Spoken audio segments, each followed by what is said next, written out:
Hey guys, Cameron with CBM Reviews here, and I haven't done this sort of thing in a while, but I figured I'd want to do a little bit of casting. You already saw the title, so you know I'm casting the Fantastic Four, but I'm also casting a few other roles besides the four main characters. So if you're ready to see who I have in store, strap in, it's going to be a fun ride.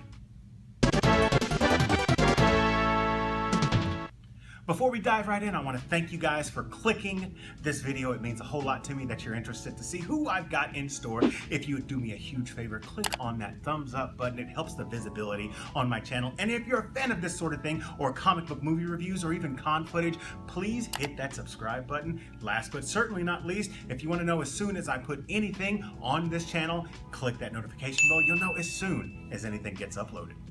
I wasn't exactly sure how I wanted to make this video at first. I thought that I would do a setup video and then maybe do a casting video or put the two together, but I decided I didn't want to do a how they get their powers kind of video. I wanted to just focus on who I would like to cast as the actors. Now, they don't ask me, so it doesn't matter who I think, but I think these would be some great choices when it comes down to it.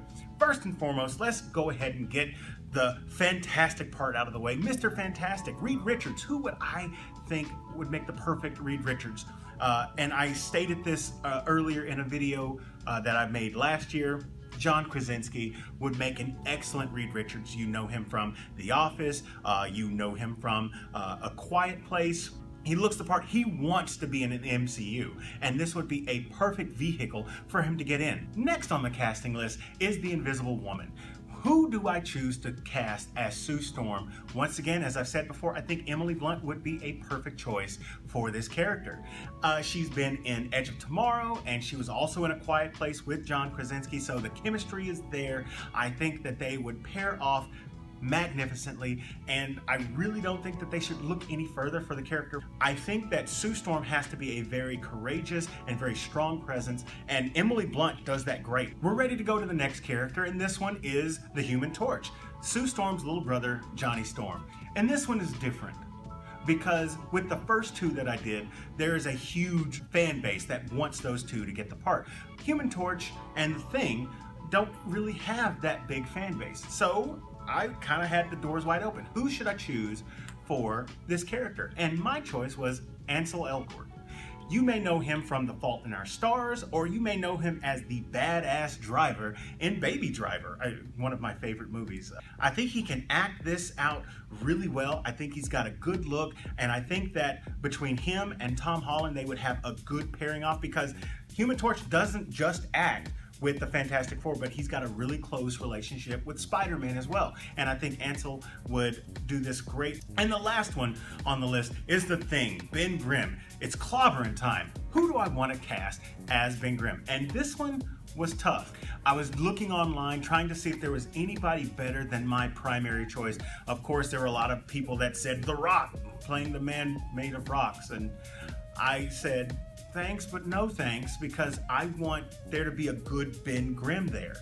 So, in order for me to cast a Ben Grimm, I had to look for somebody who I knew could act, and because of the way that movies are made now, it would not have to be a practical bodysuit, but it could be done CGI. So it has to be somebody who's really good with motion capture. So the first person that came to mind when we're dealing with great acting, especially voice acting, and somebody who's got a really good experience with mocap is Troy Baker. Troy Baker isn't really known that much as far as live action, but he is so well known for his animated work and his video game work. You may know him as Batman or the Joker, depending on which project you're looking at, and that is in video games or in animation. But one of my favorite roles that he's done is Joel from The Last of Us. He's that guy, and because of the way that CGI is done right now, it doesn't have to be a big guy. It doesn't have to be a huge guy to play this. Mark Ruffalo's the Hulk, all right? Taika Waititi is Korg.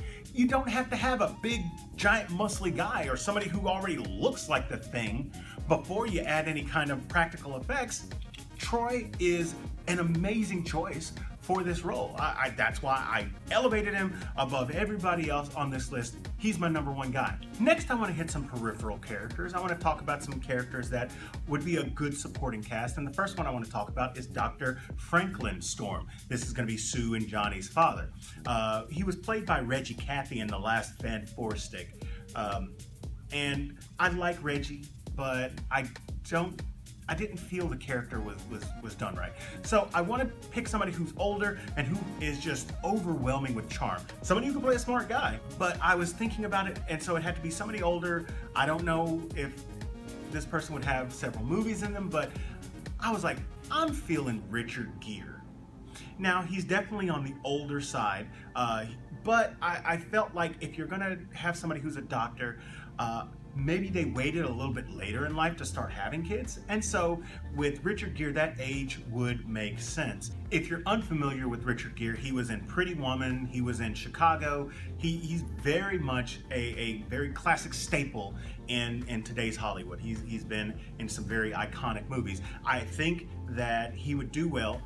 And I think that because he hasn't been in anything superhero-y, that it would work out just fine. Another peripheral character, and this one's not going to be a person, but an operating system. I want to cast Herbie.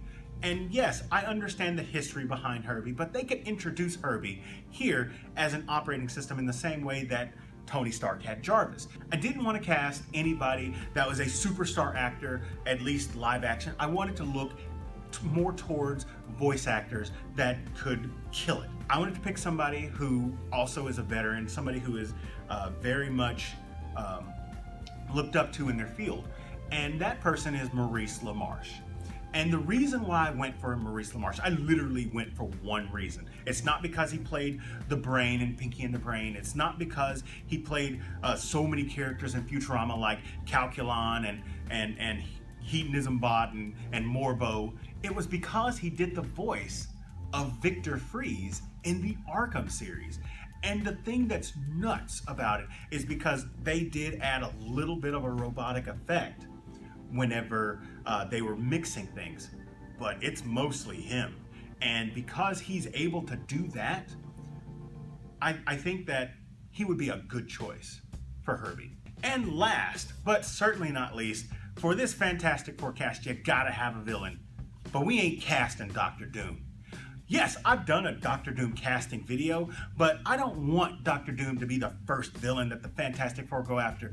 I mean, think about this. If your first villain is like one of the greatest villains of all time, and you don't turn into toast at the end of the movie, he's not one of the greatest villains. I want them to work their way up to Doom and not even fight them by themselves. I want Dr. Doom, when he shows up in his magnificent glory, to be a Fantastic Four, Avengers, Guardians, Wakandans. I want him to be the next Thanos level threat. So I don't want this to just be Dr. Doom's in this. He was in the unreleased Fantastic Four movie. He was in the first Fantastic Four movie in 2005. He was in the Rise of the Silver Surfer one as the main bad guy at the end. And then he was in the Fan Four Stick crap fest that was. Enough is enough. I've had it with these monkey fighting Dr. Dooms in these Monday to Friday Fantastic Four movies. So, who do I want to be the villain in this? I want the very first Fantastic Four villain that we ever saw in a comic book to be the first villain that we see when the FF hit the MCU, and that is Moe Man. Moe Man, whose real name is Harvey Rupert Elder, was the very first villain that the Fantastic Four went up against, and I think that it's only right that we acknowledge other Fantastic Four villains besides the same one over and over and over again. So, we're casting the Moe Man. Who would I choose to cast as this very grimy role? None other than the trash man himself, Danny DeVito. Not only is he in It's Always Sunny in Philadelphia, but he was also an amazing looking penguin in Batman Returns. I think he's got the stature, he's got the look, he's got everything that I would be looking for to cast this very first Fantastic Four villain. There's one more casting that I didn't do, and that's Alicia Masters. I didn't pick anybody for this role, but that is where you guys come in. Tell me who you think should play Alicia Masters in the Fantastic Four MCU in the comment section below. Before March the 9th, of 2020. Whoever has the best casting choice for Alicia Masters, in my opinion, is going to win a Fantastic Four comic from the 1960s. I'm not going to tell you which issue, and it may not be in mint condition, but whoever does win, I will let you know in the same comment section. So make sure you pick a very good actress for this role, and like I said, whoever wins is gonna win that free comic. So that's my casting for the Fantastic Four once they get into the MCU. Let me know what you guys thought about it in the comment section down below. If you enjoyed this video, hit that like button, and if you're new here, subscribe to the channel. Share this with your friends, and as always, this is Cameron with ZBM Reviews. We'll see you next time.